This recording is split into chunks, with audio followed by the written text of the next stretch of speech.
সংক্ষেপে কিছু আলোচনা করবেন আমাদের দরডব ইউনিয়নের কৃতি সন্তান, তরুণ আলেম, লেখক ও সম্পাদক মুফতি ওমর হাবিব।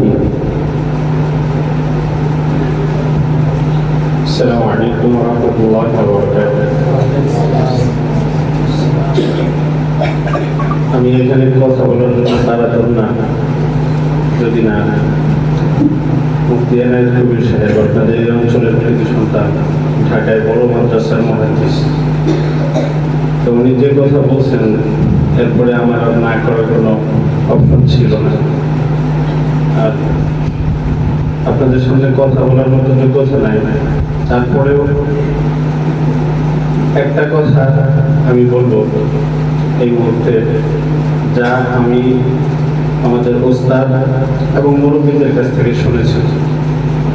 আপনারা লক্ষ্য করে দেখছেন যে এখানে ব্যানারের মধ্যে লেখা আছে দাওয়া কনফারেন্স। আমার আগে মাগরিবের পরে শুরুতে আমার বন্ধু মাওলানা নাজমুল সাকিব যে আলোচনা করেছে, তার মনে হয় একটা সারসংক্ষেপ এমন যে দাওয়াতের সবচেয়ে বড় পদ্ধতি হলো আমরা যে আদর্শের দিকে দাওয়াত দিব, নিজে সেই আদর্শের একটা মডেল তৈরি হয়ে যাওয়া। এবং সে উদাহরণ পেশ করেছে আমাদের নবী করিম সাল্লাল্লাহু আলাইহি ওয়াসাল্লাম যে ধর্মের প্রতি দাওয়াত দিয়েছেন, তিনি সেই আসমানি ধর্মের একেবারে আল্লাহ যেভাবে বলেছেন তার হুবহু ফটোকপি ছিলেন। এর ব্যাখ্যা এখানে সকলে উলামায়ে কেরাম অথবা তালিবে ইলম এগুলো আমরা জানি।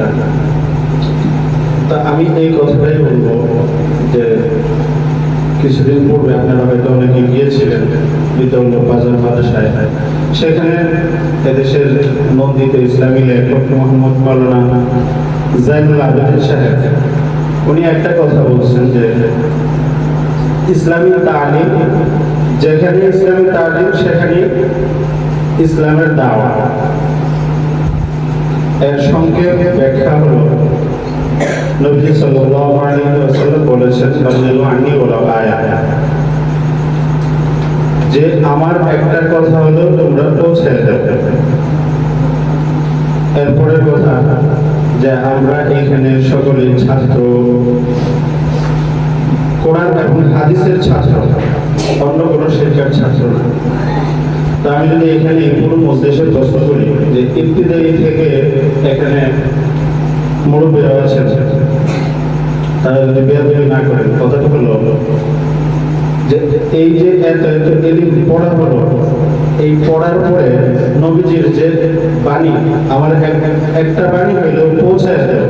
তো একজন ছাত্র যদি সেই মক্তব থেকে নিয়ে দাওরা হাদিস পর্যন্ত এবং তার পরবর্তী সময়টায় এই বাণী পৌঁছাতে থাকে, তাহলে তো তার পিতা মাতা, তার পরিবার, তার গ্রাম, তার ইউনিয়ন, এরকম ভাবে তার চারপাশ এমনিতেই আলোকিত হয়ে যাওয়ার কথা। কিন্তু আমরা সেই দায়িত্বটা কয়জনে কতটুকু পালন করেছি?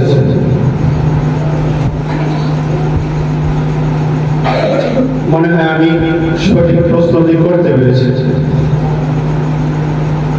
আর এই প্রশ্নটি যদি আমরা আজকের এই মজলিস থেকে আমাদের দিলে এবং মনে গেঁথে নিয়ে যাই